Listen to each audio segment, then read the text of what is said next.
programang ito ay hatid sa inyo ng Petron. Petron knows you deserve only the best.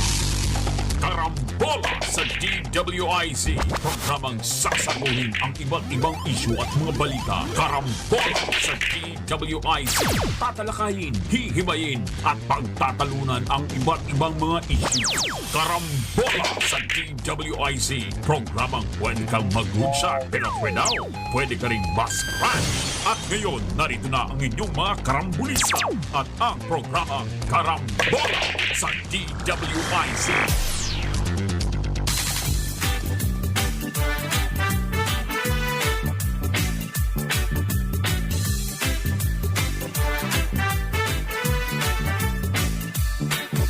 Pagising sa umaga kasabay ng almusal, nakatutok sa programang may kabuluhan.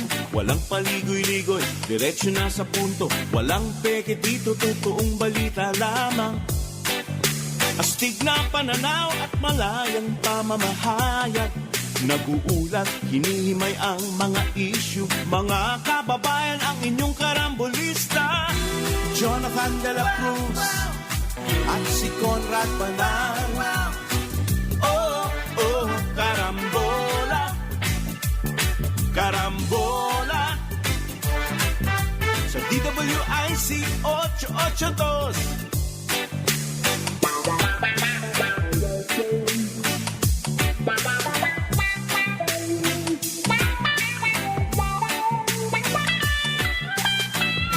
Kaya tumutok na at huwag bibitaw. Alamin ang nangyayari sa bayan nating mahal. Oh, karambola, karambola. Magandang umaga, Karambola Aliw, Channel 23 at DWIZ 882. March 18, Martes. Ako si Conrad Banal, kasama natin Jonathan De La Cruz. Good morning. Morning. Sa DWIC. Si Joel po May mahalagang may mahalagang kainan na sa Mindanao.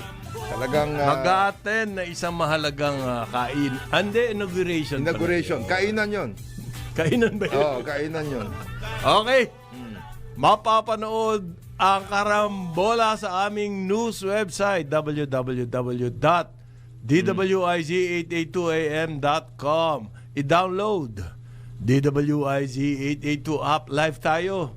Facebook, YouTube. Kung maaari po, huwag kalimutan mag-follow, like, subscribe, share, and comment. And love. And love.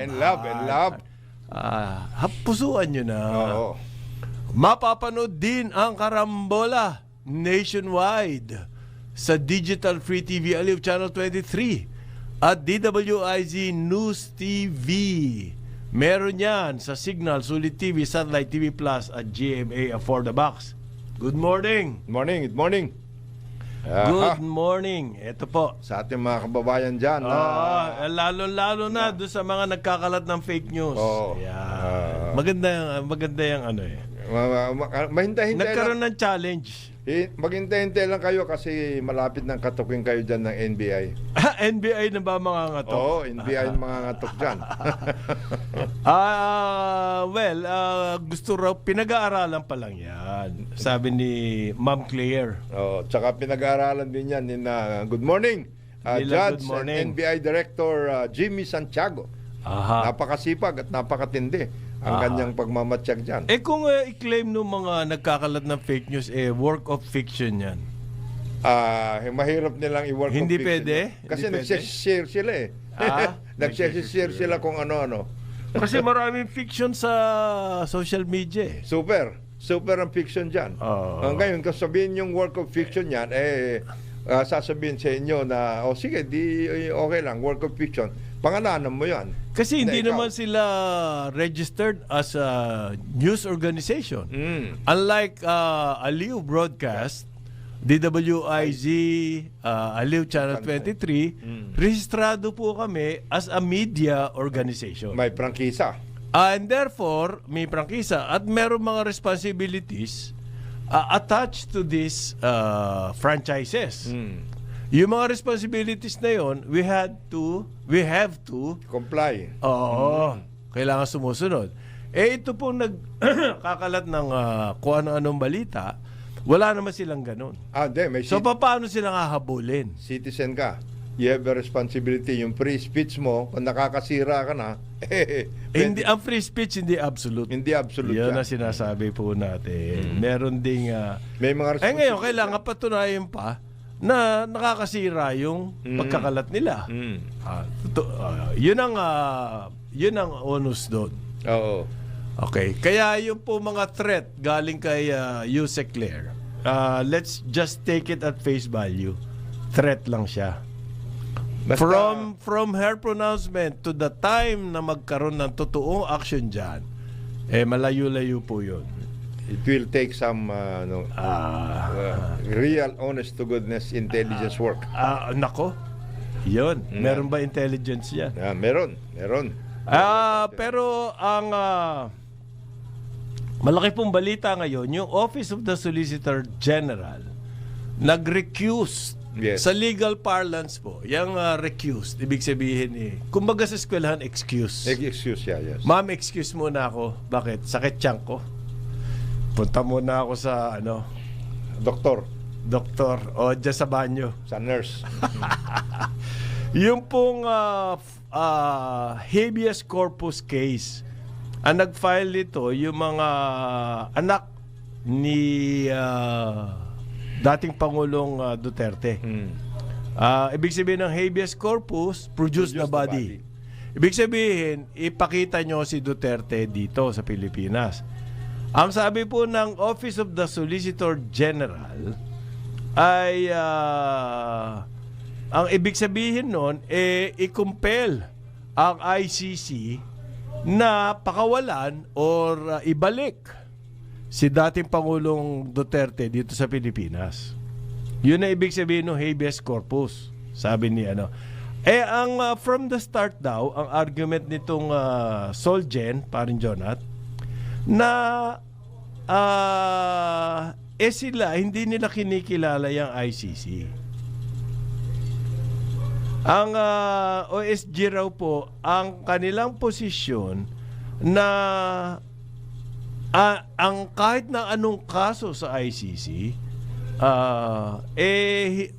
hindi nila i-entertain dahil walang jurisdiction over the Philippines. And therefore, kung ngayon makikialam sila doon sa habeas corpus, parang nire-recognize nila yung ICC. That has always been the position of government, not just the Solgen. That's the Ngayon, Solgen. the Solgen kasi, the Solicitor General Guevara has always been vocal about it. Ngayon, there is a legal issue regarding this kasi ang nag-file nga ng habeas corpus case ang mga anak ni dating Pangulong Duterte. Kaya obligado ang gobyerno na sumagot kasi pinapasagot sila hindi nga sasagot ang OSG. ang sasagot na diyan ay Kanya-kanya na. hindi naman. The government will designate siguro somebody from the ang mga nakasali po rito Lucas Bersamin, Justice Secretary Jesus Crispin Remulla, PNP Chief Marvil, at saka CIDG si Torre, Major General ito yung maangas di ba? Major General Torre, Nick Torre. Ibig sabihin po kasi nung filing ng habeas corpus niyon, ipa-release. Gumawa ng paraan ng gobyerno para ma-release si dating Presidente Duterte Yun ang gusto from The Hague. Yun ang gusto ng mga ng mga Siblings. anak ni President. Kaya tumakbo sila sa Supreme Court. Pero may po nagsasabi, wala na sa kamay. Halimbawa si Fiscal Cañete. Wala na yan sa kamay ng gobyerno ng Pilipinas. Yes. Kumbaga, itong filing na to, too late the hero. Yes. The train has left the station. Ha? Nasaan na? Nandun na sa The Hague. Yan ang sinasabi. Galing naman nung trend na yun. Yan ang sinasabi ni Fiscal Darwin Cañete na hindi na yan makakaabot kasi it has left the station. Too late Parang the hero. too late the hero. Yung pong nag-file na to, no, sila Panelo kasi. Yes, yan, yes. Yan ang si Palito. Ano Panelo? Panelo. Oo. Sila nag-file. Kaya, Consistent daw po yung kanilang position. Sabi na the judicial system is functioning. yes. Okay? So because of that position, hindi raw po effective ang OSG to respond to these cases. At yun yung dahilan ni Maynard Guevara sa Recuse. Yes. sa kanya excuse letter.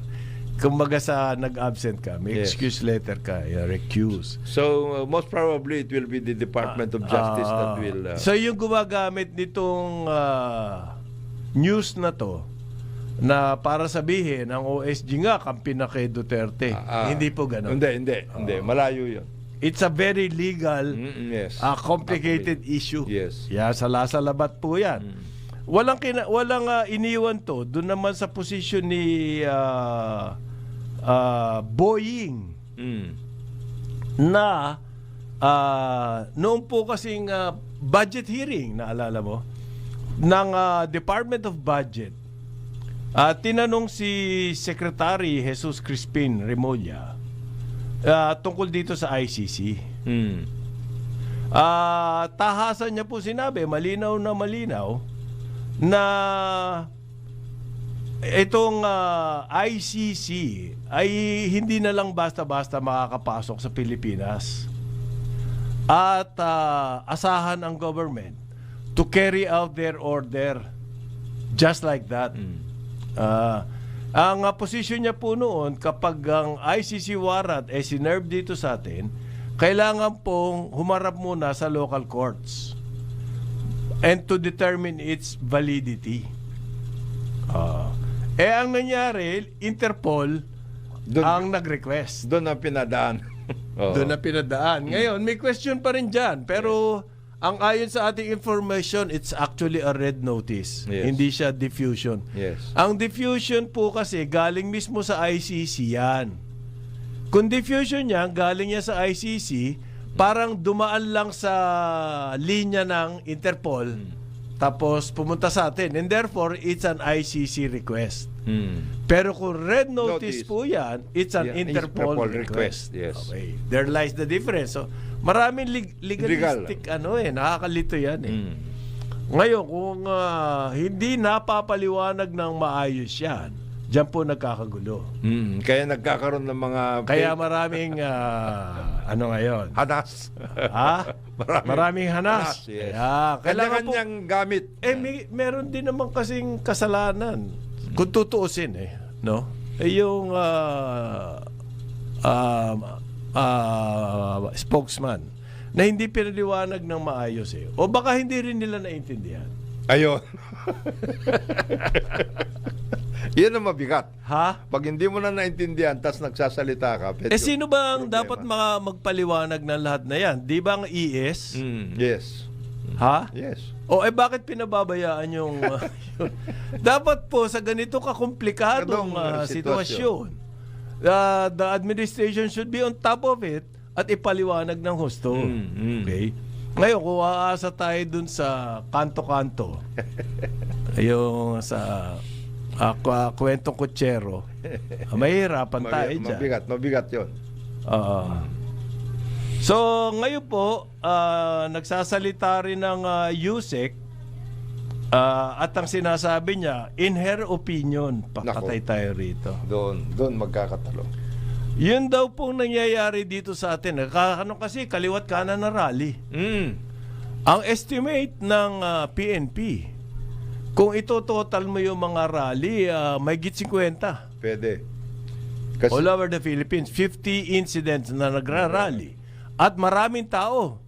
Okay? Tens of thousands ang participants. So, napapansin na po yan abroad. So, ang tinatanong ngayon sa palasyo, anong gagawin nyo dyan? Baka matakot na naman ang investors. Sabi po ni Claire De Lune. Ano ba to? Claire Castro. Claire Castro. In my opinion, In my opinion, patay. Hindi pa po kasi magmi-meeting daw sila ng BSP. No, hindi pa sila nagbi-meeting. So, magmi-meeting sila ng BSP. So, meantime, opinion niya muna yung kanya sasabihin. Kung investments po ang pinag-uusapan, walang opinion ang meron dyan. Kasi hard facts yan eh. Kapag nagsabi kayo ng opinion nyo tungkol sa investments, parang not counted po yan, kumbaga sa, kumbaga kay Steph Curry. Stepping on the line na i-shoot, not counted yung opinion nyo. Whistling in the dark yan.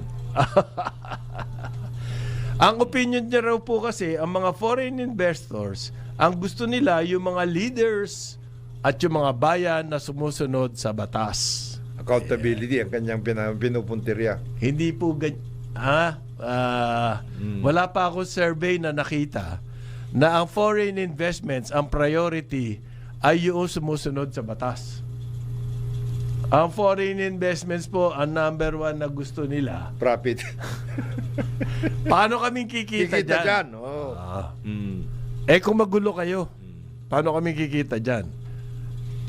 Meron na nga po kasing basihan yung worry sa business community tungkol dyan sa nangyayari. Dahil ang foreign investments, yung FDI na tinatawag, foreign direct investment natin, although comparatively, ibig sabihin po, in our case, maganda-ganda na yon. Yung $9 billion nung isang Given taon. our track record. Given our poor, very poor, pathetic track record in attracting foreign investments, maayos-ayos na yun. Pero kung po ihalaran nyo yan sa laki ng foreign direct investments na pumapasok sa ating rehiyon, $240 billion at underestimated pa daw yun. 240 billion para pong yun napunta sa atin ay wala pang 4%. 3-something%. Baka Kawawa naman tayo considering tayo yung merong sweet spot. May sweet spot na tayo kaya tayo naka 9 billion pero hindi pa rin sa atin napupunta yung malalaki. ang ano diyan, baka naman yung mga ibang mga government officials, they go by the maxim na blood in the streets, meaning may mga investors na gusto nila pag there's blood in the streets talagang papasok because they can take hold. Yung crisis nagiging opportunity. Sa kanila. There are certain investors like those, but that is unsustainable. Ayaw daw po ng mga foreign investors yung kay Claire De Luna. Ano ba to? Claire Castro. Ayaw na foreign investors na yung mga bayan na pinoproteksyonan yung mga krimen against humanity. Wow! Ngayon lang na-invento yung crime against humanity. Nagkaroon na ka na ng opinion na ayaw na mga bayan yung crime. Investors. Ayaw na ng investors yung mga bayan na merong crime against humanity. We are overextending yung narrative. Hindi po nakakatulong. Sa totoo lang. Okay? Kung gusto natin tumulong sa bayan to attract investments and everything, yung mga ganyan narrative, pagtatawanan lang tayo hindi po nakakatulong. Let us not go there. So kung tinanong siya tungkol sa investment, natatakot ba yung mga investor? Wala pa po tayo ebidensya niyan. Sa totoo naman, wala pa. Maski ang BSP. They cannot even comment on that. They should not even be commenting. We will get there. But in my opinion, sinabi niya, patay tayo dyan. Sa kanyang opinion din kasi yung fake news. I think the possible response to that, yung mga investors, etc. I am not in a position to say anything about that. I will leave that to Secretary Frederick Go or the Secretary of DTI. tapos. Sila kasi yun. Sila. Dyan. Hindi, that's it. Hindi, opinion niya yung sinabi niya. Do May not have opinion No, you are a press officer you have to submit the facts. Bakit? Hindi ba siya pwede magbigay ng opinion? No. Hindi. You don't have an In opinion. my opinion Hindi pwede. Hindi pwede yun? Hindi pwede yun. Ano ka, briefer ka You're a press brief. You must stick to facts. Yes. Briefer, you're a briefer. Ito pa ang akin, pare. Yusik, hindi nyo po opinion yun Yun po ang speculation nyo. Yes. Even that.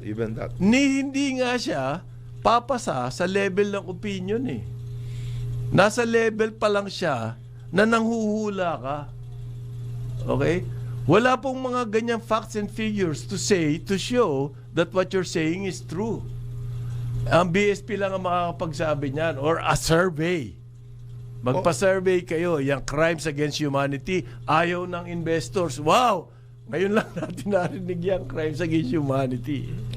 Baka mamaya balikan tayo ng mga Yun na nakakaano. Hindi, balikan tayo ng mga kasama natin dito. Hindi malayo kung siya ang nagsasalita for the palace, the administration, na mag-quote yan sa foreign news. Yes. Baka balikan tayo ng mga ibang investors. Di lalo tayong...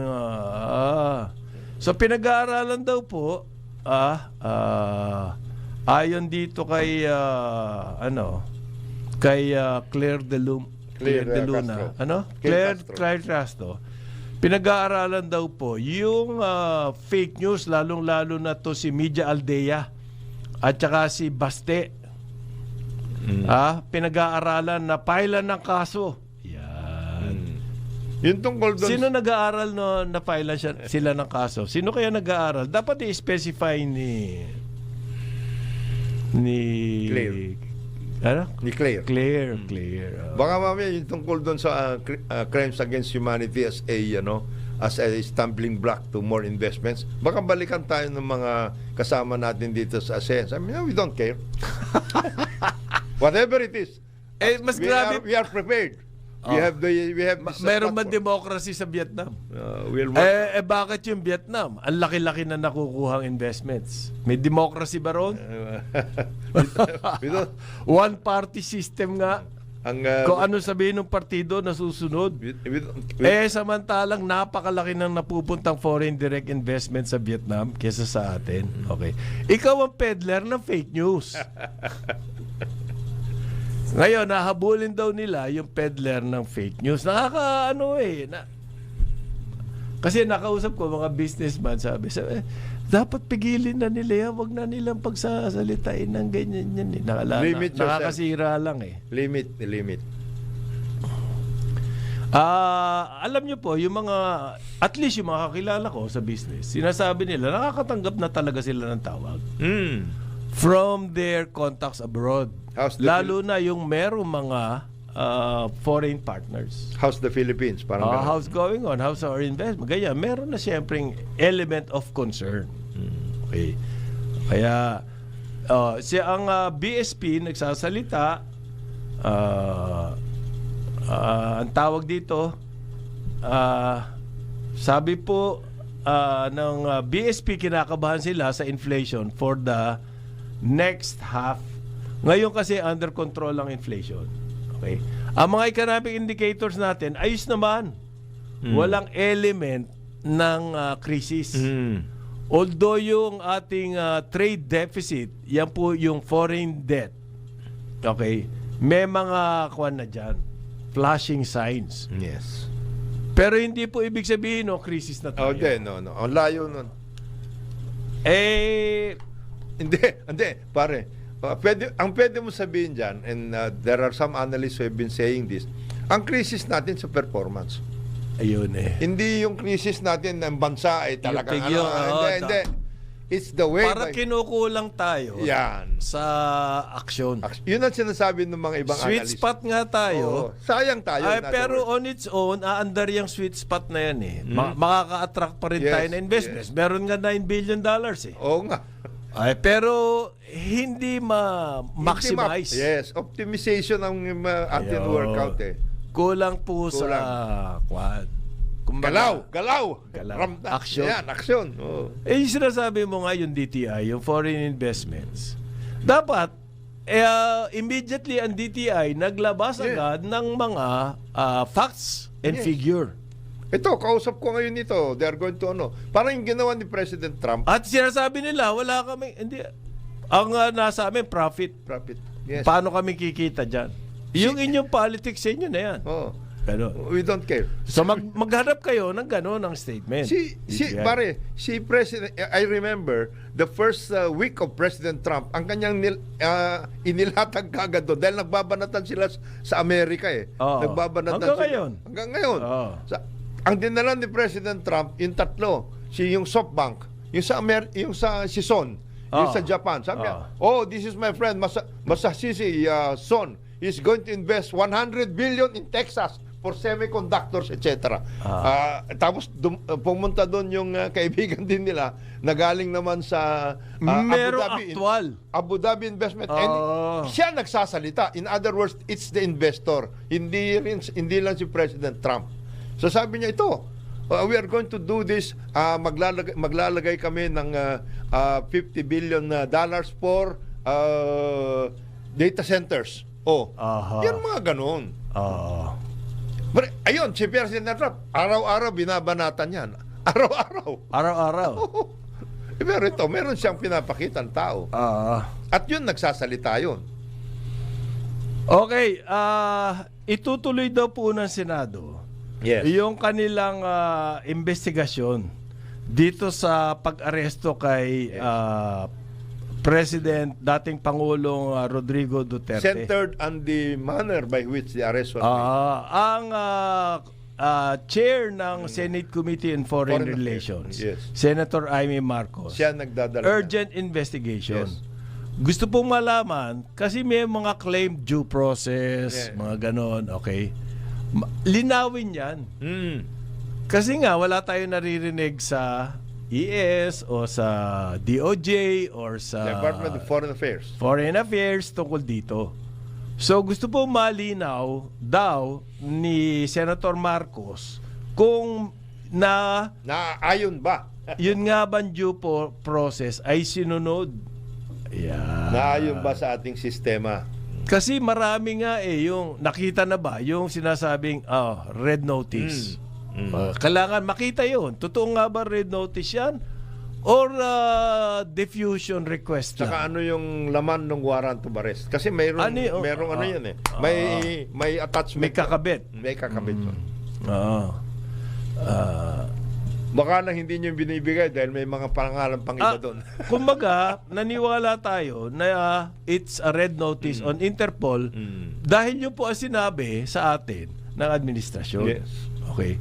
Pero meron pa rin nagsasabi na hindi yan red notice, bagkus ay diffusion request lamang galing mismo sa ICC at pinadadala lang yan through the communication channel of Interpol. Kaya magandang yan. Kaya maganda pong bantayan. Tingnan yan. Yes, sir. Kaso tinitira siya ni Panelo eh. Bakit? Maganda nga dapat na... Yun dito. Ano pa? I cannot understand why. Si Dapat Panelo? they should welcome that. Pumunta nga sila sa Supreme Court eh. Oo nga. Ano ba naman to? Habeas corpus daw ang Oo. dapat. Magkaiba yon. Magkaiba yung ano sa Supreme Court. Ito investigasyon ito in aid of legislation. Okay, 8:31 ng umaga, Karambola, Aliw, Channel 23 at DWIZ 882. Karambola sa DWIZ. Karambola, Aliw, Channel 23 at DWIZ 882. Kasama natin Jonathan De La Cruz. Ako po si Conrad Banal, si paring Joel. Ay! Nako, nagmimerienda pa lang. Ay, hindi. Hindi. Almusal pa lang. Ano to? Almusal pa lang. Ano to? Medyo malapit-lapit sa... Ang sarap ata ng seafood sa Davao. Malapit-lapit dito sa mga tuna belly. Tuna, nandun na? Nandun na. Nandun sa portion na yun, nandun tuna sa portion, belly. tuna Ha? belly. Paano yung mga fruits? Ano yun? Season ngayon. Yung fruits na yan, Mga fruits sa Davao, the matapos- best. Huwag kang masyadong kumain, Brad, Joel.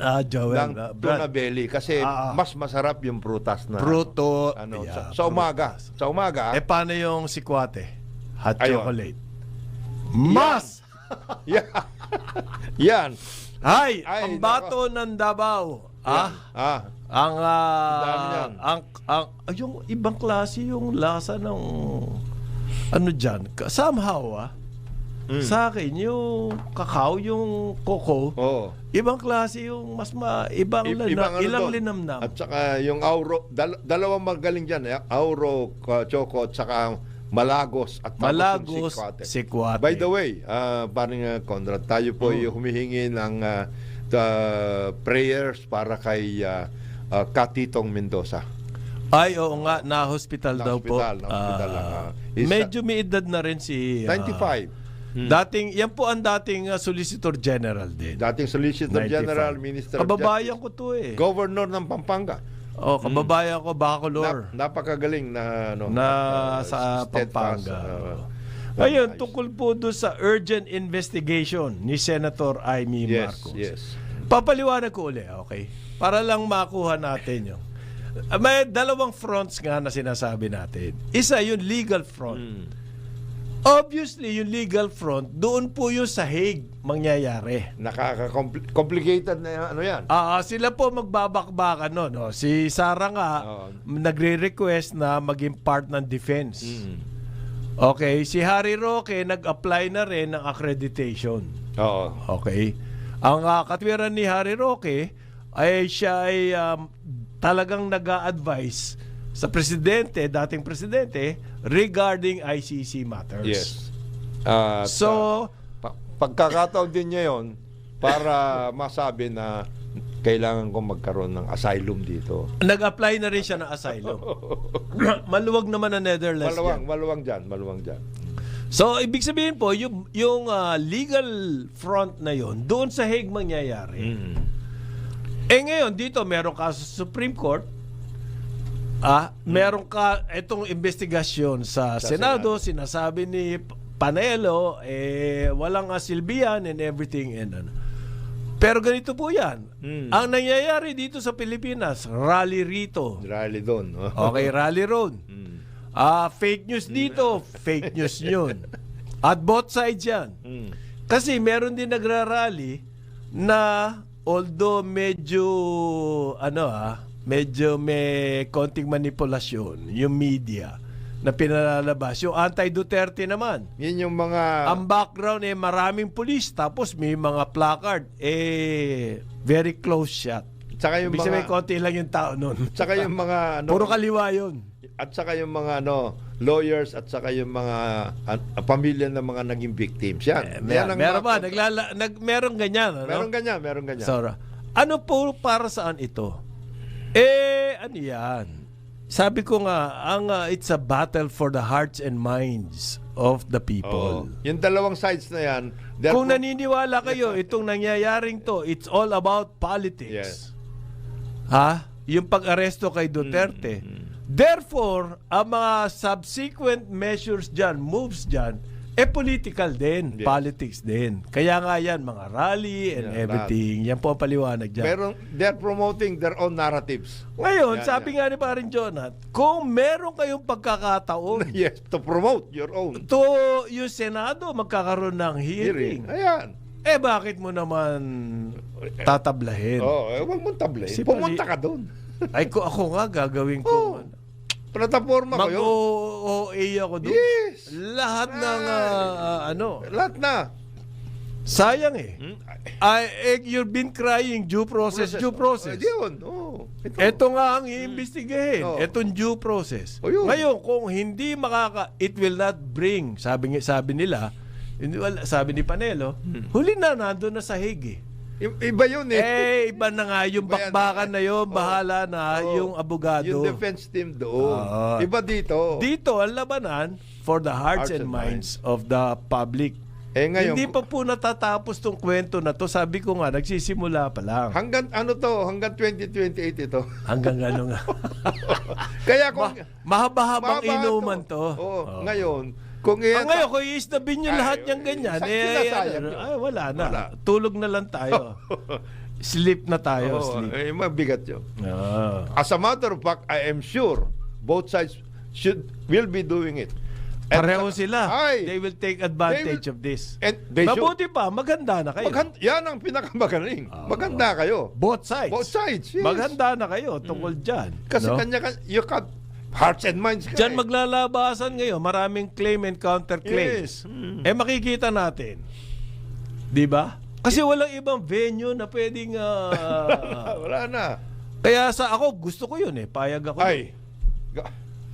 Sabi nila, due process. Yan. Sige. Red notice ba yan? Oo, or diffusion yan. request? Oo.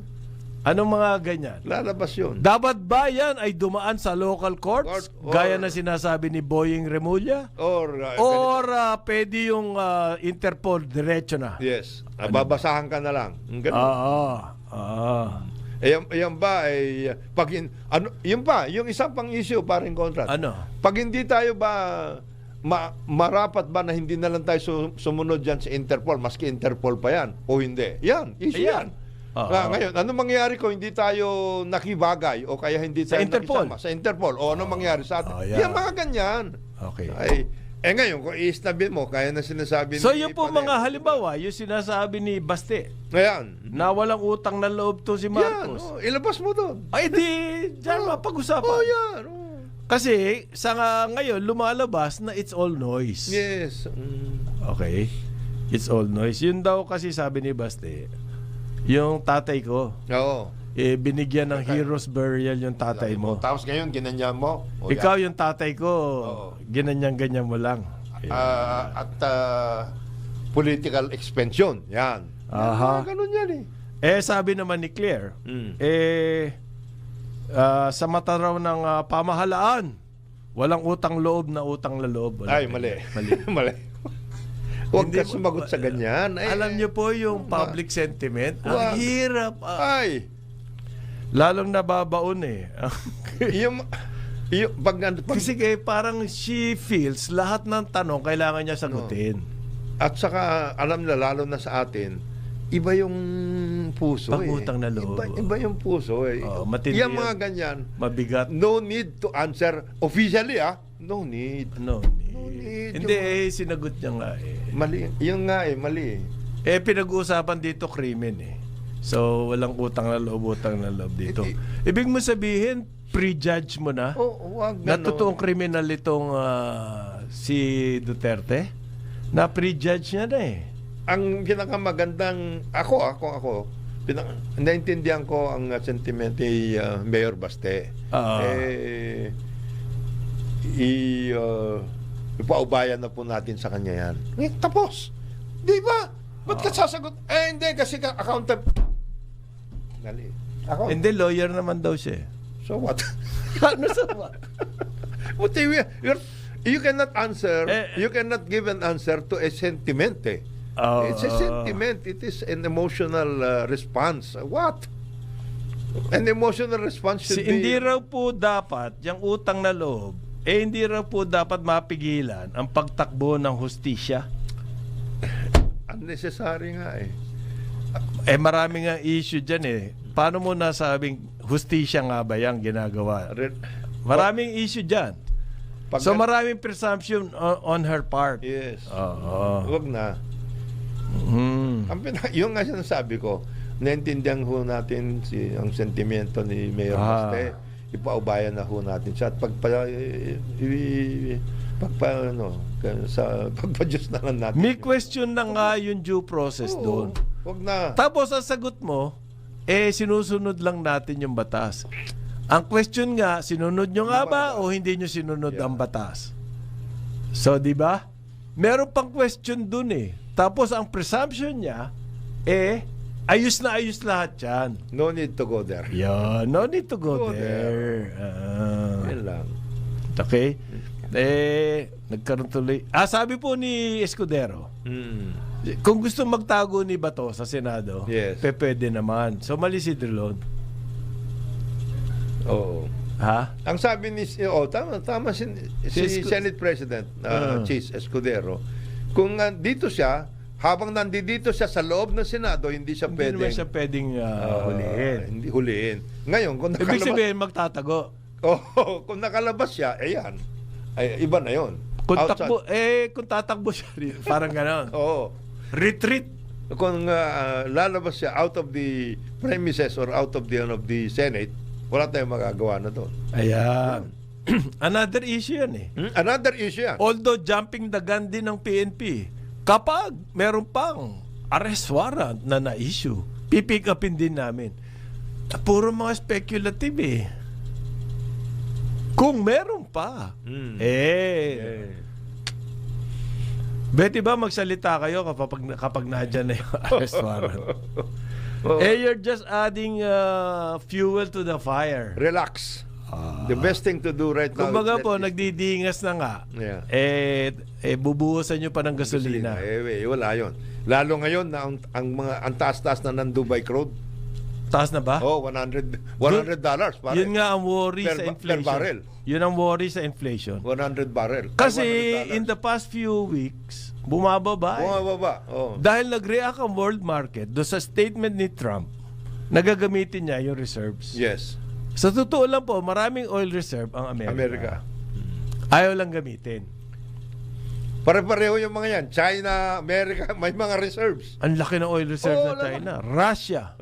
Malalaki yan. Malaki oil reserve Malalaki niya. oil reserve. China. Yung China nga, di ba sinasabi nila paring kontra? Pilipino yung nakadiscover nun. At hindi lang yun. Yung Si Manyalak. si Ed. Si Ed. Ang hindi lang yun. Maliban pa doon sa reserves na yun na talagang madali nilang kunin, sila mismo may mga tankers, may malalaking barko, naka-ano lang doon. Nakaparada. May mga ganun for sila. emergency. Yes, mayroon sila. Yung mga superpowers na yan, they have their own ways. Ang problema kasi sa energy, para ma-transport mo yan, napaka laking logistics. Yes, requirements. Okay. Isa nga daw sa dahilan kung bakit tumataas ang oil, yung pong nangyayari sa Panama Canal. At saka sa Red Sea. At saka sa Red Sea. Yan, yung Red Sea. Isipin mo yung Houthi, tinira na yung warship ng US. Tinira na. Oo. Kaya si Sila Trump kumuha tira kaya na ng armas. Iran. Ayan, tumataas na ang Dubai Oo. na naman. Oo. So, ang kinatatakot ng BSP, na dahil dito, magkaroon ng... kasi pag tumaas ngayon yan, Sipa. ang inflation effect po niyan, hindi naman agad-agad. Yes. It takes months. So sa second half po, yung tinitingnan ng BSP. So sa ngayon, pwedeng baka daw lumagpas ng 4%. Yun ang worry ng BSP. Ano ibig sabihin po noon? Statement ng BSP. So mag-iingat pa rin sila sa pagluluwag ng policy. Yes. Kasi yung naghigpit ng policy yung BSP, like all other central banks all over the world, after the pandemic. Kasi nung pandemic po, naglabas ng pera ang gobyerno. So therefore, umaapaw ang liquidity in the market. And that's bad for inflation. Okay? So, kaliwat kanan ayuda, kaliwat kanan health gastos, Bili lahat. ng vaccines kung ano. Yan, no? So, kailangan pong higpitan ng konti para hindi magwala ang inflation. Pag nagwala kasi yan, napakahirap na rendahan. Ngayon, yung pa rin nakikita ng BSP, meron pa rin mga ganong Signals. pagbabanta sa atin. Pero ang isang magandang balita pare, tuloy-tuloy ang pag-akyat ng cash remittance ng mga OFW natin. noong January po 3% more Than the previous year. Oo. Umabot po noong January 2.92 billion. Nung January nung isang taon, nasa 2.8 lang yan. 120 million more. Yan ang mga dapat... Sobra naman kayo mga kababayan namin dyan sa abroad. Padala kayo ng padala. Yan ang dapat nire-report ni Claire. Ayan. Anong foreign, so what if the foreign direct investment is ganito? Ito. Hindi niya nga alam, hindi pa sila nagmi-meeting. Hindi pa sila ng- nagmi-meeting ng BSP. Kaya opinion pa lang yung pwede niya ibigay. In my opinion. No. Wag na. No need, no. Sabi ko nga, hindi nga opinion yun, speculation yun. Ang opinion po, Based on something. based on facts. Mag-ano ka ng, titignan mo yung mga facts, tapos sasabihin mo, anong mga ganito, mga relations niya, No. and everything, malamang ganito mangyari. Yeah. Ito, yung ANTCO ng Australia, which is the Australian... So, pero kung wala ka kahawak-hawak, magbibigay ka ng, hindi po opinion yun, speculation na yun. Pwede mo sabihin, ito, yung Kmart, ng Australia, the Kmart branch of in Australia is going to invest in the Philippines. ANTCO. Pero Yan. marami yan, pare. Napakadami niyang gusto mag-invest. Kaya nga, yan ang based on facts yun. Ngayon, kung imamasahin natin, sabihin, walang epekto yan. Nagkakaroon na pala ng epekto. Di wala tayong magagawang... Wag ganon. Kailangan may aksyon ng DTI dito. Yes. DFA. Yan. Sa akin, mas pa siguro ang DFA. DFA, tsaka si DEC, Federico. Assure. Kasi ang problema ng mga investors po natin, Assurance. sinasabi nila, yung survey ng World Economic Forum, isa sa inaalala nila, yung inflation, yung economic indicators. Number 2, power. Yes. Isipin mo na ilagay sa WEF to, World Economic Forum Forum ito. survey ng mga Power in the executive top executives po na sa survey. Very specific yun, to the Philippines. Oo. It's not just about any other global whatever. No. It's not a global phenomenon. It is the Philippines. Philippines lang po. Ang Ang binanggit nila. Yan, mabigat yun. Bakit nagkaganon kaya? Yan ang dapat na tingnan. Dapat ma-address yan eh. Although ang sinasabi ngayon, ang pinakamalaki na raw pong power producer ay ang San Miguel Group. Tinalo na yung Aboitiz. Paano nangyari yan? Ito naman Di ba malakas yung Aboitiz? Ito naman San Miguel. Tayo kayo ng kung ano. Power generation sector po, sabi, ang kanilang market share ng San Miguel ay 22.4%. Yan ang sinasabi ko sa inyo eh. Ano yan? Mahigit 6 million kilowatts.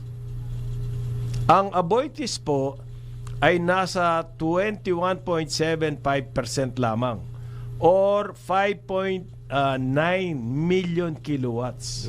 Which means ilan yon? 5,000 mas malaki na. Megawatts. Pero hindi pa rin tumitigil itong San Miguel. Alam mo ba na huling dinig ko? Si RSA, Ramon S. Ang, nagpapadala na ng mga engineers abroad kasi nasimulan na yung trend na yan abroad, yung mga modular nuclear. Hindi po ito yung mga reactor na gadambuhalang malalaki. No? Hindi kagaya nun sa Bataan nuclear. Hindi ganon. Modular. At yan po ang sinasabi nila na magandang complement. Kung tayo ay seryoso sa renewable energy, yung mga solar, wind, yan ang na hindi maaasahan yan ang base load. Yes. Ang gusto nila mangyari, magkaroon ng base load na hindi coal. Saka ano? Ano yun? Ano yung base load na yun na hindi coal? Baka geothermal. Pwede bang base load ng geothermal? Geothermal, LNG, nuclear. Nuclear. Yes. Kaya nagpadala na ng mga engineers nag-aaral. Mali naman. Mali ba yun? Mali. Hindi tama no? Hindi tama. 22% ka na, gusto mo, magiging monopoly ka niyan. Ay, nako, baka banatan ka ng baka ERC. Magmura kuryente niyan, hindi namin gusto yan. Hindi. Lalo na yung dadali mo yan, nuclear na yan sa mga island provinces na nangangailangan talaga ng ganyan na kuryente. At doon mo pa dadalhin kung saan kailangan. Nako. Ay, sobra ka na, no? Oo. Halimbawa sa Mindoro. Yan, Sa sobrang mahal. O Palawan. Sa Palawan daw, panay ang brownout pa rin. Nagrereklamo yung mga tao. Okay? At mahal-mahal ng kuryente. Ano ba yung dahilan nun? Kasi napakamahal po ng production. Tapos, kailangan i-dugtong sa Luzon Grid. Ang tagal nun. Ah. Ang hirap pati. Kung meron ng modular nuclear doon sa Di Mindoro doon mismo. Standalone ka na doon. Baka naman sumobra na mura na kuryente dyan. Magpuntahan dyan lahat ng Mga investors. na investments. Ha? Baka naman gano'n na mangyari dyan. Ano Hindi yan? na matutuwa yung mga taga-ibang lugar. Yung mga malalaking islands, Samar, Leyte, etc. Yan, laki yan. Mindoro, Panay, yan, mga ganon. Panay, Western Visayas, Western Mindoro, Visayas, Palawan. yan. Palawan, Cebu. Even Mindanao, maski meron silang hydro. Yung Maski collective, meron silang hydro, kasi yung hydro, kapag tagtuyot, yan, medyo babagal yun. mababawasan sila ng supply ng kuryente, di ba? Dagdagan nyo na yan. Ang susunod po sa Aboitiz ay ang Lopez Group. Yes. Pero far third to 13% lang versus 21% ng Aboitiz, 13% lang tong Lopez Group. At ang pang-apat po ron ay MVP Group, Meralco. Pero 5% lang yan. Yeah, because they are, kasi big distributor sila, so they are prohibited from having a bigger share in the case of... At ang panlima po, yung Sobel family ay 5% din. Karamihan yan, renewable. Aha. Wind, solar. So, yan yung top 5. Itong top 5 pa lang na to, 40% yung... Ilan sila? 44% yung dalawa, no? Yung top 2. Plus 13.2 itong di mahigit 50 na. 67, mga 70%. Lima ang may hawak. 5 may hawak. Okay. Yung 30% mga maliliit na... Marami yun. Kepco, mga ganon. ganon. Tapos Oo. DMCI, meron din. DMCI, meron din. Okay. Mga ganon. Ano ba yan? Tapocor, meron din. Meron din mga kasi doon sa yan- mga yan yung liblib, spag. sa mga Spag, liblib. spag. Oo, sa mga liblib. Is small power utilities. Ang problema nito, halimbawa, ang Aboitiz, parang halos Copo, Mindanao. Malakas sila doon. Doon sila malakas talaga, marami. Oo. Although yung Bachman, yung yung geothermal Dito. dyan sa Bai. Sa Bai. Makiling. Sila may hawak Sila yan. dyan. Nabili din nila yun sa gobyerno. For a song. Sa government.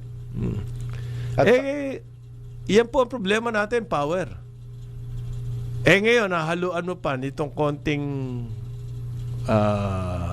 konting circus.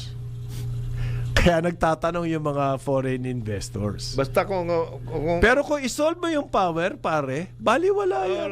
kung ako Baliwala yung political noise na yan si RSA halimbawa o kaya yung Lopez Group o Aboitiz, whoever. Kung kayo ba naman pumunta na sa mga islands, workoutin na ninyo doon with some saka tanggalin nyo na yung mga diesel dyan. Hindi. Anong diesel na naman na diesel? Yung mga mahal-mahal ancillary ng diesel. services, gawin yung totoong services, hindi yung nakatenga kayo doon. Ay, nakakadagdag pa yan sa sigil sa atin. Yan ang problema. Kasi hindi naman kaya nga ancillary dahil hindi nga nagagamit Kumbaga, Pero- pangalalay lang yan pero pangalalay lang. Pero dagdag ang niyan. Dagdag presyo yan. Kasi binabayaran mo maski hindi ginagamit. Sobra naman to. Hindi naman daw, yan daw kuryente, hindi naman daw naitataya yan sa wetting. Hindi. Pero Mas maganda- kailangan daw nila ng ayuda, sabi nitong isang texter natin. yung nuclear maganda yan. Tapos yung battery, meron na ngayon San Miguel gumawa din yan. na battery. Kasi yung solar po, pwedeng iipunin pang-alala mo yan yun, iipunin mo na Iipunin lang mo sa sa underground battery. battery, yes. At tapos yun yung kapag may kulang, yun yung Yun ang titirahin mo. gagamitin mo. 9:01 ng umaga, Karambola, Aliw, Channel 23 at DWIZ 882. Karambola sa DWIZ. Karambola. Balik tayo, Karambola, Aliw, Channel 23 at DWIZ 882. Kasama natin, Jonathan De La Cruz. Ako po si Conrad Banal. Good morning sa inyong lahat. Good morning ulit ngayong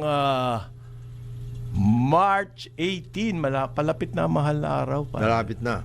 Kailan ba mahal na araw? April ano? Oo. April second week ba? Second Parang week, ganun. second week. Hindi. 40 days yan from Ash Wednesday. Kailan ba Ash Wednesday? Di ba? 2 weeks ago. 2 weeks ago. So, 3 more weeks. 3 more weeks. Four. So that means second week nga. Second week of April. Ganun ba? Okay. Sa nahihirapan daw po ang Department of Agriculture na ipatupad. Yes. Sino ba nagsabi sa inyo na automatic yan? Yung MSRP sa baboy. Sa baboy. Mahirap talaga yun. Ha? Mahirap talaga yun. Nahihirapan daw sila ipatupad Lalo yung... na pag hinohoard pa rin ng mita, yung kanilang mga inimport. Hindi, nagsasalita pa nga yung mita ngayon eh. Ang tapang pa nga ng salita eh. Mabigat to mga mita na ito. Kalahin mo yung baboy na yan. Bigas, coal, corn, lahat kailangan natin, di ba? Binaba ang tarifa. Sobrang baba ng tarifa. At in-extend pa yung pagbaba ng tarifa. Oo. Akalain mo nakasingit itong pork, itong mita. Mabigat ito. Hindi sa sobrang, kundi ba talagang magaling yan? Mabigat sa sisi dito. Mabigat sumisid yan. Dito daw po sa Metro Manila, kasi dyan po ibinaba yung maximum MS. suggested retail price. 300 pesos per kilo ang sabit ulo. Ibig sabihin po yan, yung pasa, ang sabit ulo term yan ng mga Mga magtitinda. ng mga nagtitinda ng Yes. baboy. Yung sabit ulo, buong baboy yun, lahat-lahat, buto, lahat. Lahat na, lahat. Balat, ulo, lahat. Kasama ba naman doon? Di. Lahat, buong baboy, sabit ulo. Pati yung laman. 300 per kilo. Pati yung laman. Laman loob. Laman loob. Hindi kasama yung laman loob. Hindi, separate na ano yun. yun, Separate na presyo yun. Yan po Ibang yung presyo. pasa ng mga biyahero sa nagtitinda sa palengke. Okay? 300 per kilo. Yan daw po nagkakaproblema. Kasi para masunod yung retail price, MSRP, dapat po bumaba itong sabit ulo price, which is the wholesale price, 300. Wala daw pong sumusunod doon, nasa 10% lamang. So ano ibig sabihin nito? Hindi po sa retailer ang problema. Mr. Kiko Chu Laurel Jr. Ayan. Nandun po sa supply ang problema. O akala ko ba makakatulong dito yung imported? Hindi no? Hindi. Kasi mataas pa rin yung sabit ulo price. Oo. Mahirap mo naman talagang yun. Hindi mo naman Kontrolin ka mo. Hindi mo naman pwedeng bugbugin mo yung mga yung mga producers dito sa Pilipinas para lang hindi pwede yun. Ang bugbugin mo yung mga nag-i-import. Nabigyan na sila ng katakot-takot. Ang laki ng importation natin At saka katakot-takot. Bakit hindi nakatulong yan sa pagbaba ng presyo? Katakot-takot ang binigay natin mga incentives dyan. Volume, tariff, lahat, etc. Binigay na natin dyan. Anong volume? Di ba? Tumaas pa ang volume nila. Sa minimum access volume, tumaas pa. Dati, ang natin doon, 20-something thousand lang per... Okay. Habang nagkakagulo tayo tungkol dito sa Hague, parang walang nangyayari do sa problema natin sa food supply. Eto po, baka sisimulan na ngayong katapusan, sabi ng DA, yung 45 pesos po per kilo ng bigas imported na max SRP para sa imported rice. Imported rice. Hanggang ngayon, hindi pa sinasagot yung problema, parin Jonah. Paano mo malalaman na yung bigas ay imported or local? Kasi, ang local, walang MSRP. Yes. Ang imported, Mayroon. merong MSRP. Bakit hindi mo palitan mo yung sako nung imported? Lagay mo sa local na sako. Di local na yon. Ayos ka na. Di wala ka ng MSRP. Ganun ba yon? Hanggang ngayon, di pa nasasagot yan eh. Madali lang yun. Sako lang ang bibili mo eh. Kasi po yan, yung MSRP niya na yan, nagsimula na napakataas. 58 per kilo. Tapos ibinaba sa 49 per kilo. Ibababa na raw po sa 45 per kilo sa katapusan. May sumusunod kaya? Mabigat yun. Yung huling ba, kasi dapat yan, ang mag-i-epekto niyan kapag bumababa yung imported rice, doon lahat ng imported rice bibili natin kasi mura. Oo. Bababa din yung local rice. Hindi po nangyayari yun eh. So, is it working? Yun ang tinatanong natin. Yung Itong, MSRP, dito po nakasalalay, dito ibinuhos ng Department of Agriculture yung ating hinihinging pagbabae. Ito lang yung kanilang katangi-tanging measure. Wala nang iba pong ginagawa yan, kundi yan, MSRP. But ang tinitingnan ba nila if it's working or not? Yung huling bili ko, parin John, yung Dinorado, 60 pesos Magkano? per kilo eh. Suki ko na yun ha. hindi ka ba pwedeng tumawad doon? Tumawad na nga, Dapat kanya tumawad 60 ka, pesos. Bakit sinasabi ni Secretary Dar, pwede nyo na ipagbilihan ng 50 o 45? Pag sinabi mong Yung imported. baka, yung baka imported, balikan ka nung... ang strategy nila, babaan natin na imported kasi alam natin sino yung mga... Nag-i-import. alam nila yan. Para bumaba din yung local. So, kasi yung imported hindi naman niya it cannot cover the entire demand. Oo. Okay? Mas malaki pa po talaga yung domestic rice. Domestic production natin. Ngayon, yung domestic rice, meron ding may hawak niyan. Yun ang problema. Hindi naman po mga farmers. Yung tumitiba dyan eh. Farmers ba? Nabili na ng traders yun. Kasi hindi naman nakakapag-participate very actively ang NFA. Yung farm gate price nga po ng bigas, nakakaawa. Kaya umaangal din ang mga ating mga farm sector. Lalo na yung sinag.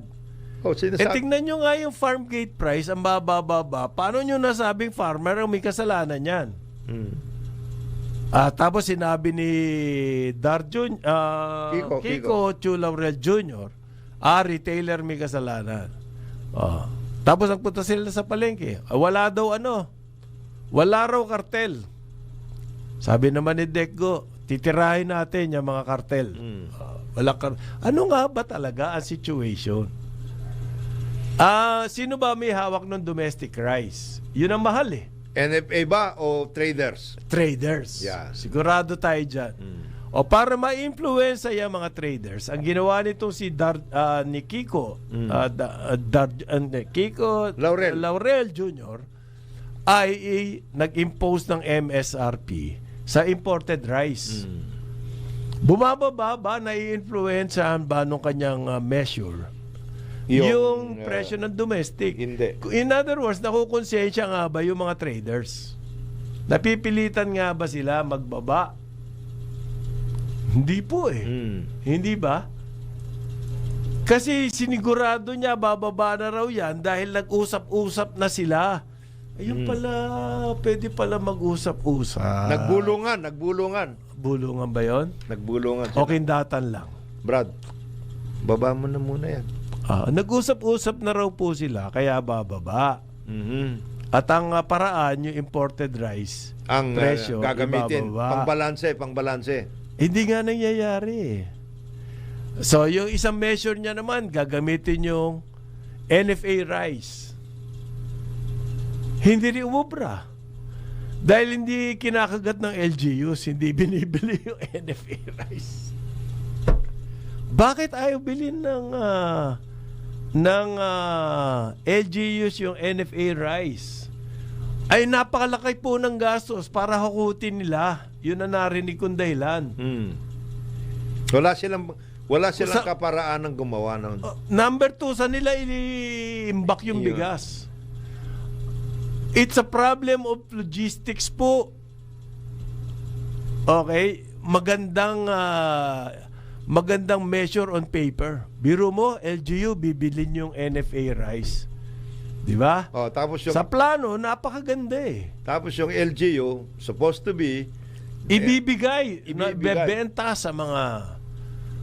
Yung bang mga LGU, may paranda. may kakayahang gawin yan, kukunin nyo yung bigas sa NFA. Hindi naman i-deliver ng NFA yan eh. Kunin nyo.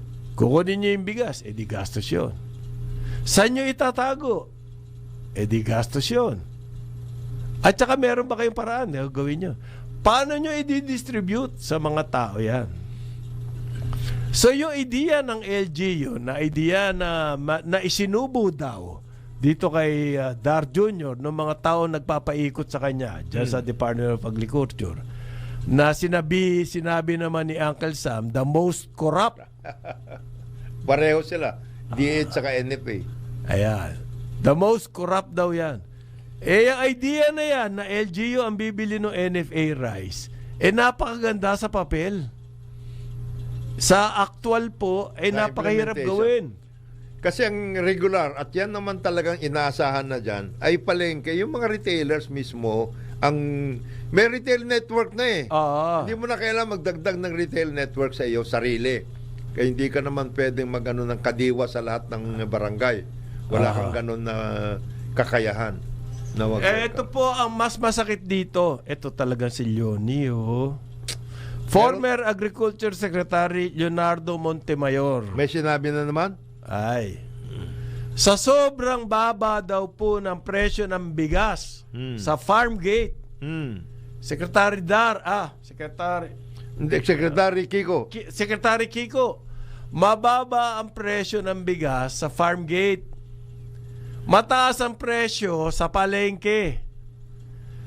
So yung MSRP mo sa imported rice ay walang silbi. Ito po ang nangyayari daw sa mga farmers. Meron na raw 3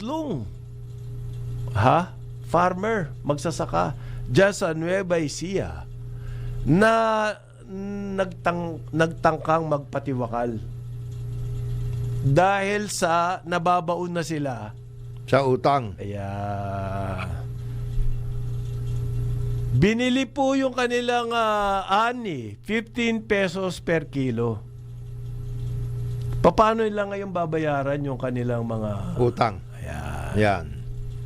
Baka dapat po ito muna o tapagin natin bago yung mga pare? Pare Jonat, hindi mo na. O baka gumawa lang ng dahilan para hindi mapansin to. Mag-MSRP nga eh. Gumawa mo. Marami yung gano'n na Nakipag-meeting daw po siya dyan sa mga magsasaka sa Gimba at Talavera sa Nueva Ecija.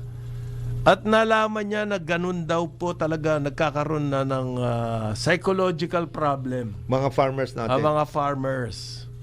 Malaking producer. Meron na raw totoong nagpakamatay. May malaking producer ng bigas ng palay ang Nueva Ecija. Pero kung lugi ka, baong ka sa utang. Paano mo isosolve yun? Meron ba silang tatakbuhan? Baka naman yung land bank, pwede na kayong hindi kaya? 11 billion. Nakaganom na sila. Leonie, ikaw naman eh. Meron ng 11 billion ang land bank na nilaan para sa agriculture sector. Ganon. Oo. Nasaan yung 11 billion? Ay, ikaw naman, meron land bank branch dyan. Kung nasa Gimba sila, baka nandoon sa Kabanatuan yan. Doon na lang sila mangutang. Doon sila mangutang. Pautangin ba sila? Iyon ang problema. Dapat bumili muna kayo ng Mercana para makautang kayo. Di naman kayo real estate venture. Meron daw pa mga lugar na mababa pa sa 15 pesos per kilo ang bilihan. Ng palay? Oo. Wow. Harvest ngayon eh. Yan ang problema sa walang infra. Walang Silos, taguan. Pag wala panahon ng harvest, sobrang depressed ng presyo ng palay. Tinitira ng mga traders. walang taguan, walang mga silos, walang mga warehouse, lahat.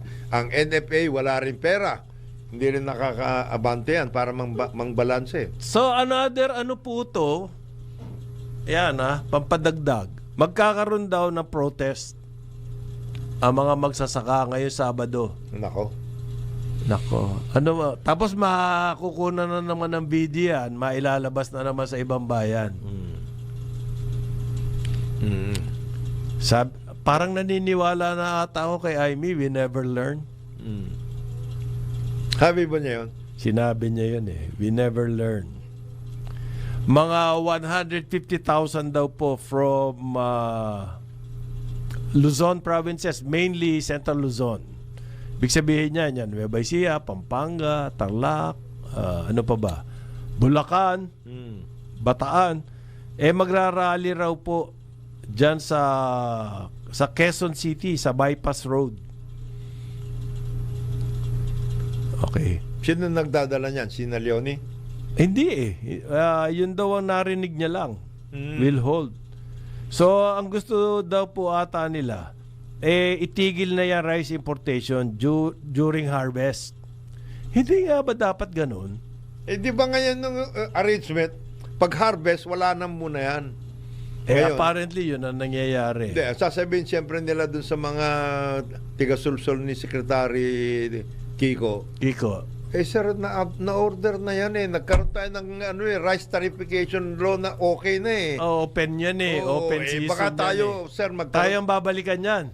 Kaso, abutan natin, sir. Kaso. Puro kaso kayo. Buti pa aso. Medyo, tagpasin mo muna yung mga sulsul sa iyo dyan, Sek. Ngayon daw po, ang inaatupag ng DA ay biofertilizer. Kasi layo sa putukan yan Problema yung bigas na yan, pare Malaking problema yan. Biro mo nagpapakamatay yung mga magsasaka, kukunti na nga lang yan. Tsaka very basic yan. Kung rice hindi natin maayos-ayos, paano pa yung iba na agricultural products? Tataas na naman. Mabigat yun. Well, hindi pa sumasama diyan yung mga yung mga fisher folks. Another isa pa yan. Sector yan na yung mga baboy, yung nagpo-produce. Hindi pa sumasama yung mga yan. Ang baba rin ng farm gate yan Farm gate price. Mabigat ang sitwasyon diyan. Bakit wala ang Eto po, yun daw na pinatay na Slovak, si Mikaela Milkova dyan sa Boracay. Yung dalawang persons of interest daw po, sabi ng PNP. Nahuli na. Nasa kamay na ng PNP. At isa doon daw, inamin na yung kanyang ginawa. May record na pala yung tao na yun na talagang ganun ang Ba't nakatira ba sa Boracay yan? Dati kasi, nung kapanahon na pag hindi ka nakatira talaga sa Boracay, you go. Uwi ka. May mga prayer case po to ng droga. Etong dalawang na-pick up, may gumagamit. May prior case. So, kung may prior case, alam mo ba ang mga addict na hindi sila naniniwalang gumagaling sila? Hanggang sa araw na mamatay sila, ang sinasabi nila, recovering addict. Kasi once na na-pick up mo yan, tuloy-tuloy ka na. Ang hirap kaya kailangan constant ang alalay sa mga ganyan. Yung aking inaalagaan nga sa Caloocan, every month, meron silang, detox. Drug test, pagkatapos seminar, tapos social work. Every month yan. Hindi po pwedeng pabayaan eh. Okay? Otherwise, babalik ano? Oo eh. So may ito daw, dalawang ito, may history ng droga. Yan dalawang nasa custody ng police. Nangumpisal na raw. Nako.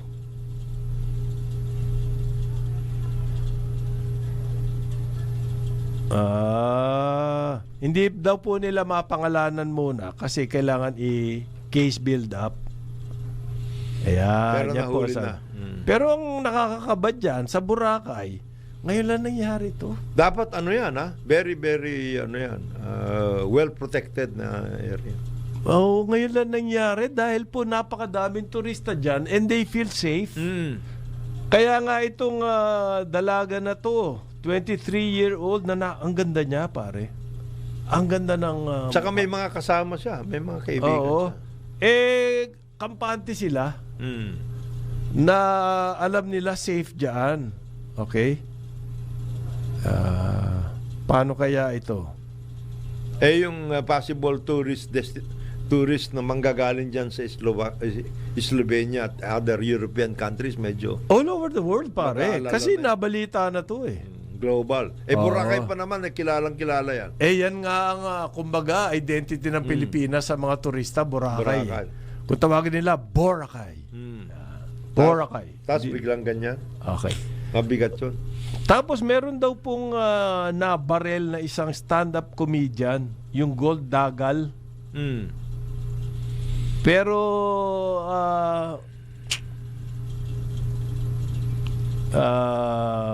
binaril daw dyan sa Pampanga. Oh my God. Ganun na ba ngayon?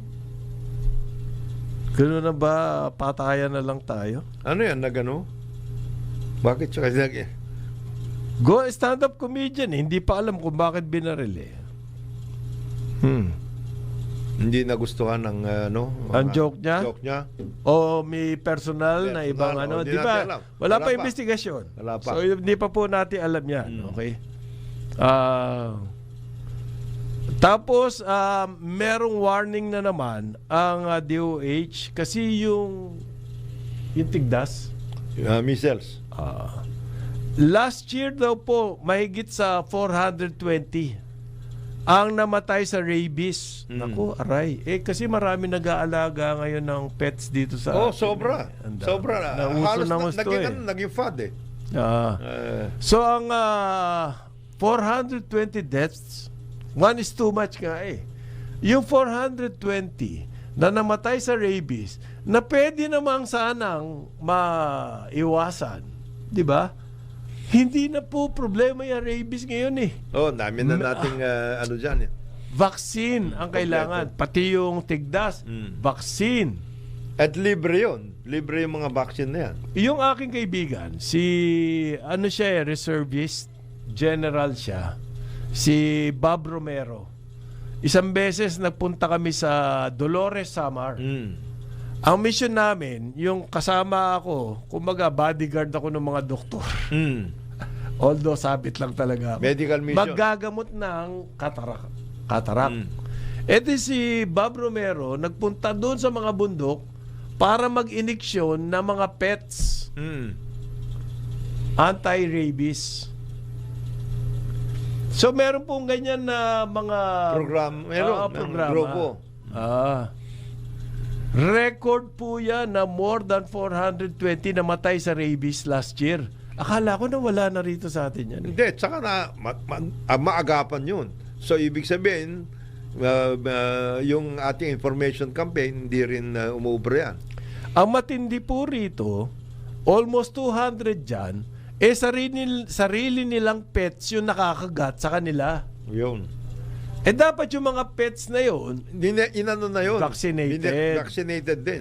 Ayan po ang advice ng DOH. Libre nga ba? Libre. Ang Rabies anti-rabies? vaccine, yes.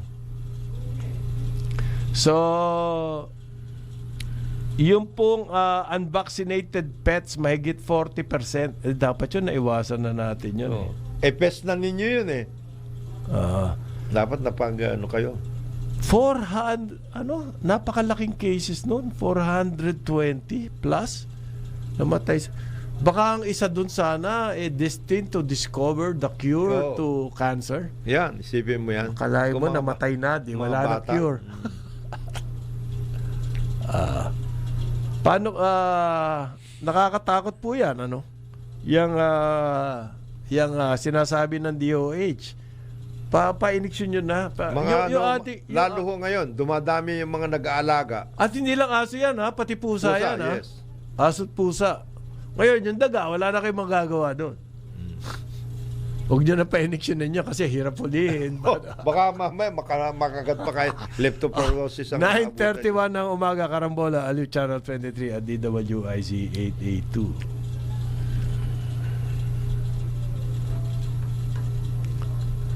Oh, 9:31 ng umaga, Karambola, DWIZ 882. Bago tayo mag-break, batiin ko muna itong kaibigan ko si Roderick Correa ng Voltes team ng Angat, Bulacan. Happy birthday, Roderick.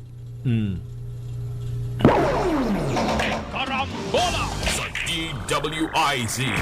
Balikan natin ang ating mga karambulista at ang programa Karambola sa DWIZ. Balik tayo, Karambola, Aliw Channel 23 at DWIZ 882. Kasama natin Jonathan De La Cruz. Ako po si Conrad Banal. Si paring Joel ay nasa tsokolate na bang ganitong Ano na yan? Gis. Palakad na yan. Naglalakad na. Palakad 9:30 na eh. Papunta doon sa bilihan ng... Ng prutas. Okay. Sabi Ito. po ni Immigration Commissioner Joel Anthony Viado, mag-iimbestiga pa daw siya ng mga ilang BI employees tukol dito sa nakatakas. Ang tagal na po noon 14 days ago na yun nakatakas yung Koreano ba? Yes. Naalala mo yun? Yes, Koreano. Yung pumunta lamang sa court, tapos nakatakas yung Koreano. March 4 yun nangyari. Ano na ngayon? 2 linggo na ang nakakaraan. Mag-iimbestiga pa raw po itong si Commissioner Viado. Mga ilang BI employees pa raw. 2 linggo, di mo pa alam kung ano yung nangyari. Hindi, unang-una, sinaknan nila yung mga kasama niya dapat. Kasama nung... Isa lang daw po ang opisyal na sa ngayon ay facing charges.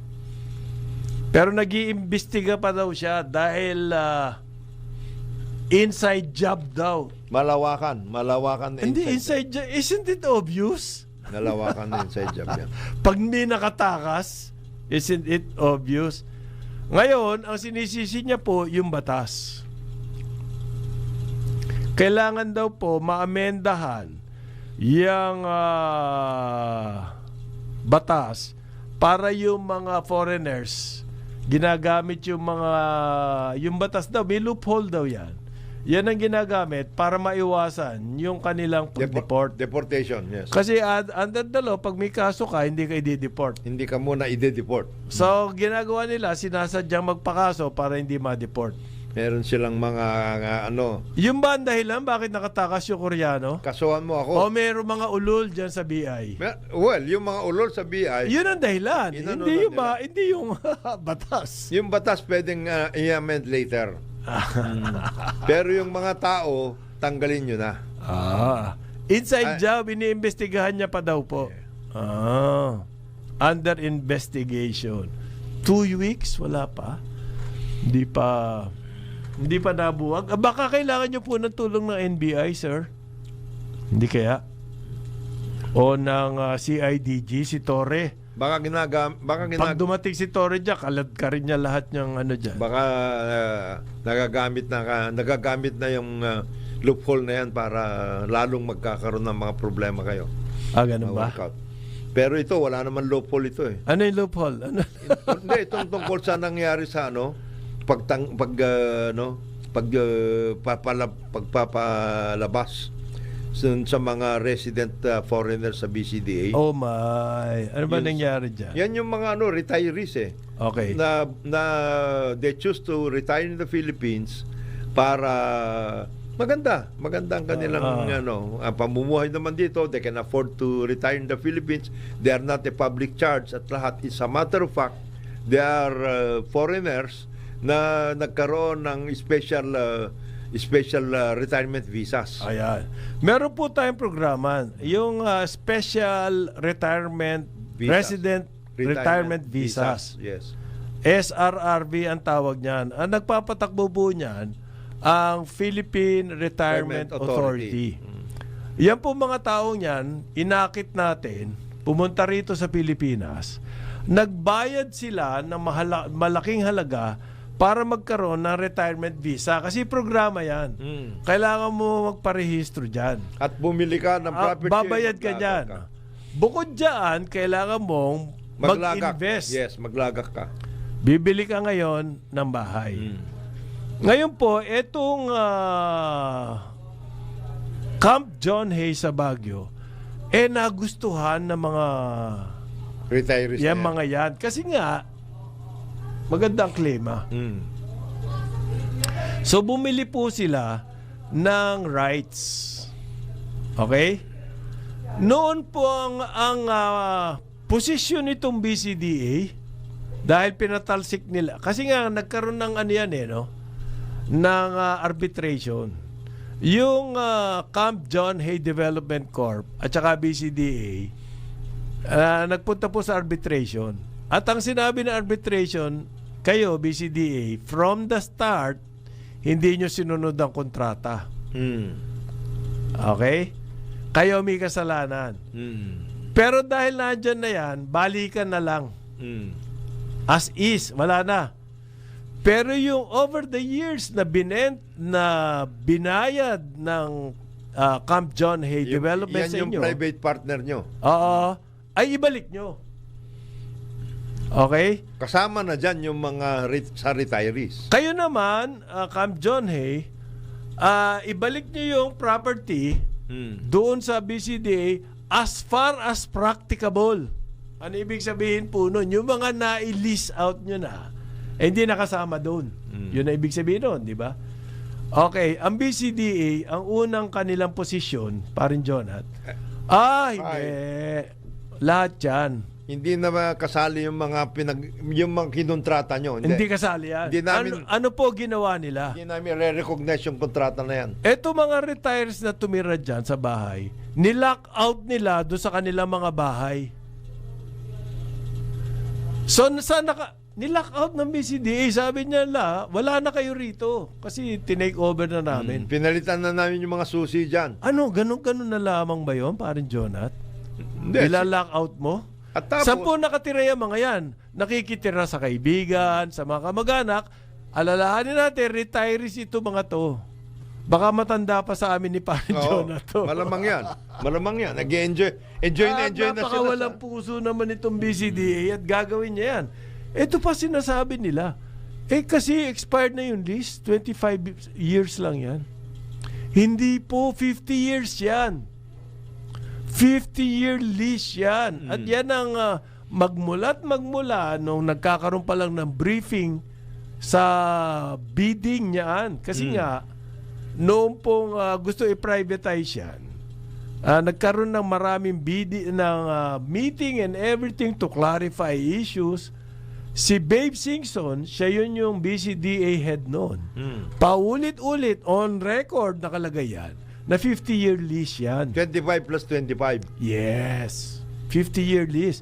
Ngayon, nung BCDA, unang-unang sinasabi nila, sabi na Supreme Court ruling, wala na kay rito So, nakakwan sila doon, pahiya sila doon sa claim nila.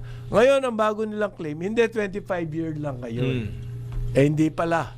On record, sinabi ng BCDA mismo noon na 50 years yan.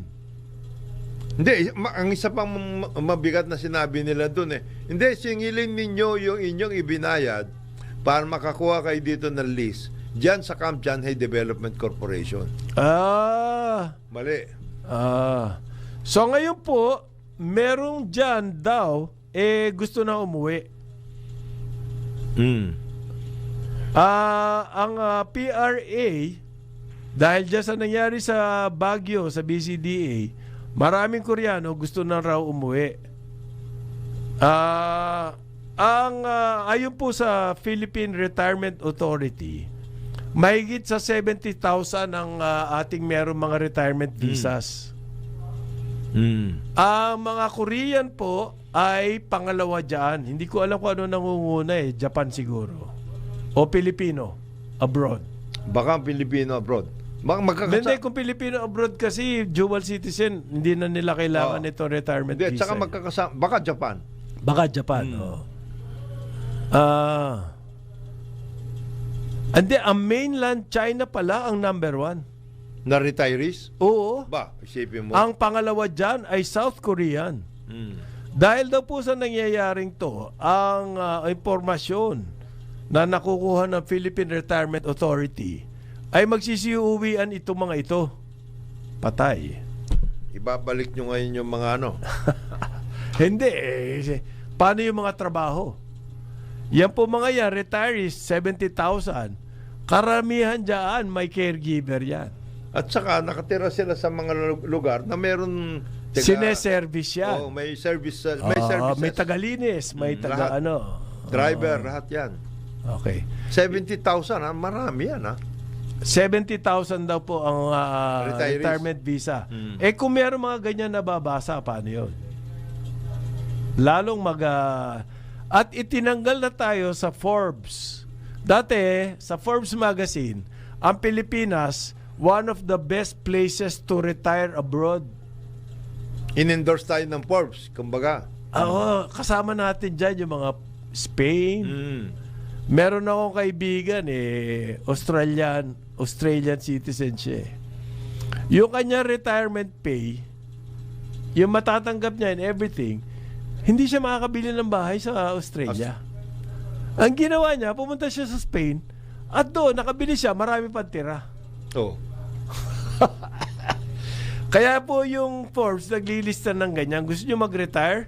Malaki pension nyo sa US, Australia, Canada. Ito mga best places to retire. Yung Pilipinas, nandiyan sa listahan ng Forbes. Okay? Kasi mura po, maraming caregiver. Naturally friendly ang mga Pilipino, tao. yes. Okay? Hospitable. Meron tayong programa ng retirement visa.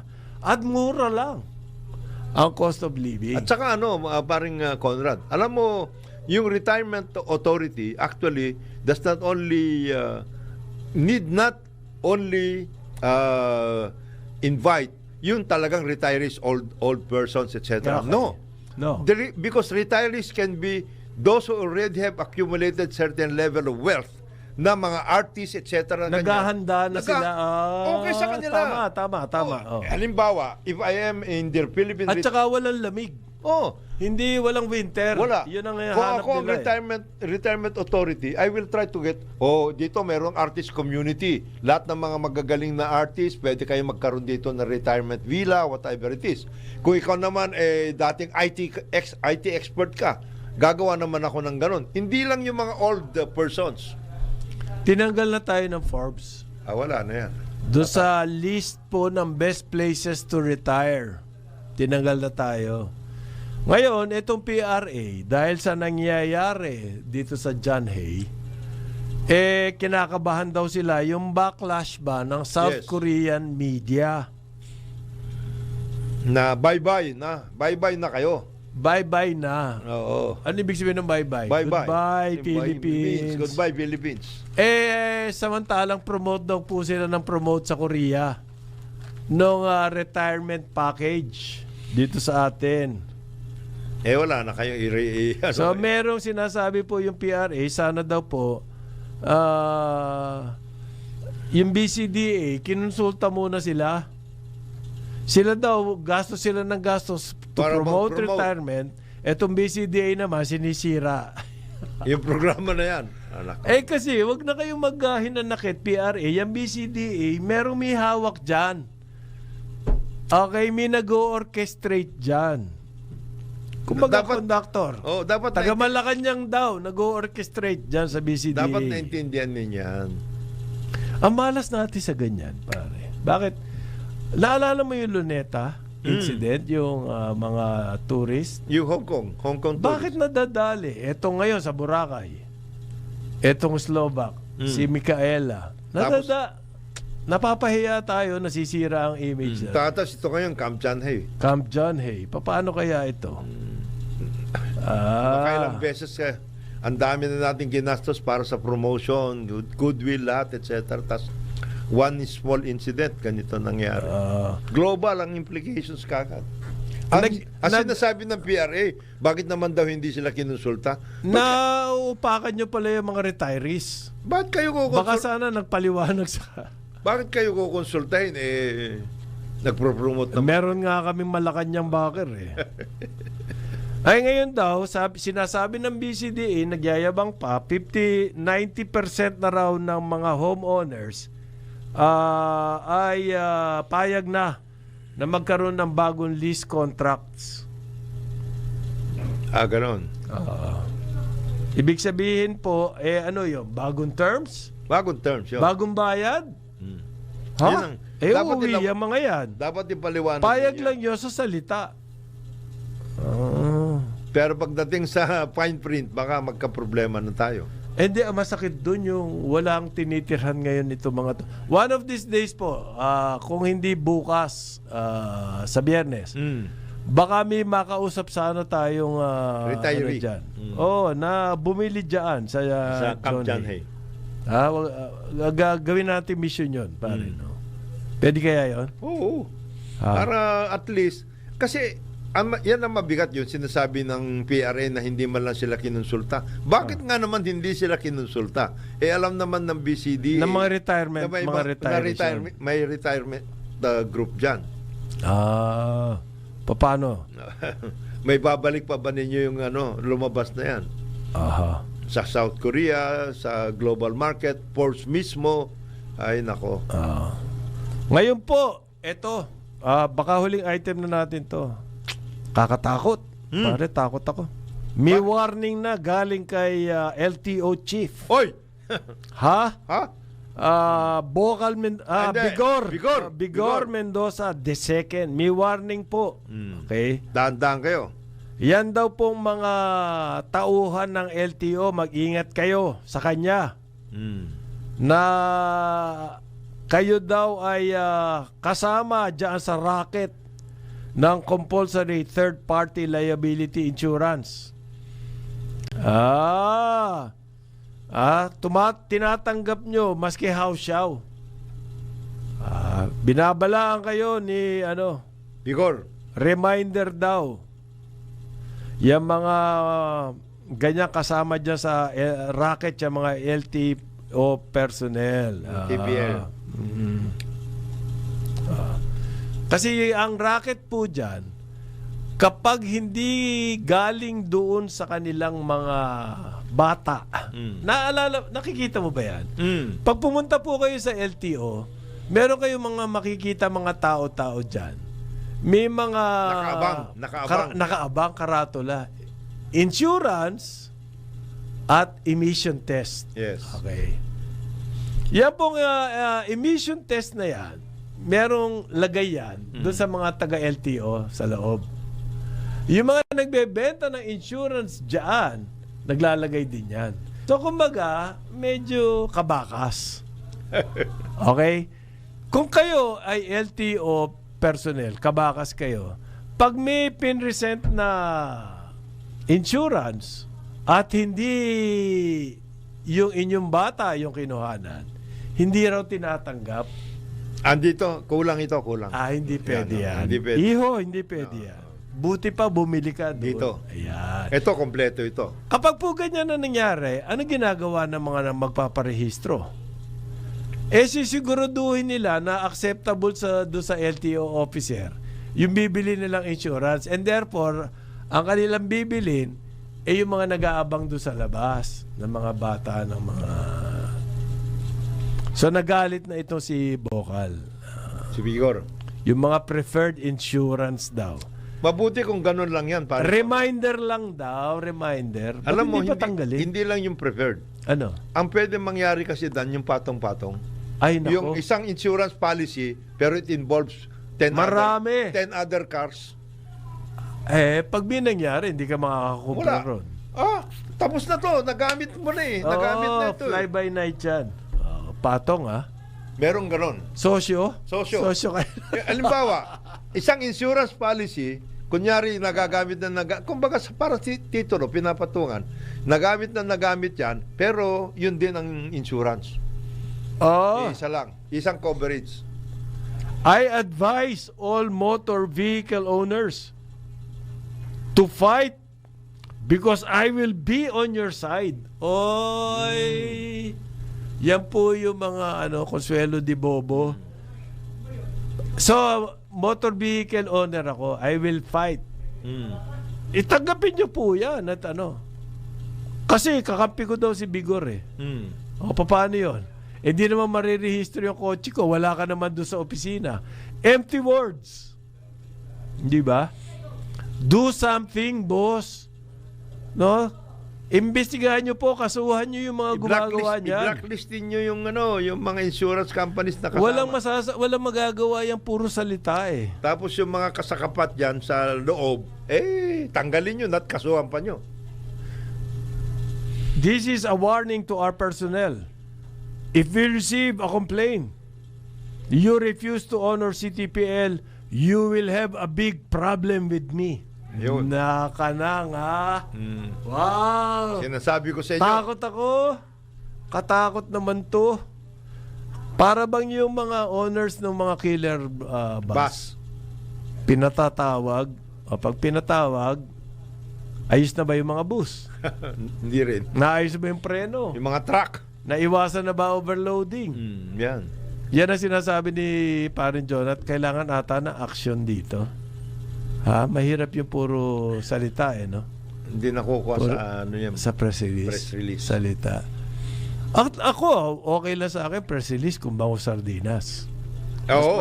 Mas masarap. Yun. Mas masarap yan. At saka yung tinututuhanan nyo. Malasa pa. Nangyayari yun, hindi lang press release yun. Nangyayari. Totoo. Totoo Sa nangyayari. ngalan po ni Jonathan De La Cruz, ako si Conrad Donal. Itong Karambola sa Aliw, Channel 23 at DWIZ 882. Alas 10 na ng umaga. Oras na para dito sa award-winning broadcast journalist. Pare, nakamasikip na naman. Ito na! Ito na! Ito na siya. Dennis Antinor Jr. sa Ronda, Pilipinas. Karambola, karambola. Sumainyo ang programang Karambola sa DWIZ. Hanggang sa muli, tayo'y magbabalik upang ihatid ang pagtalakay sa iba't ibang mga issue dito pa rin sa programang Karambola sa DWIZ.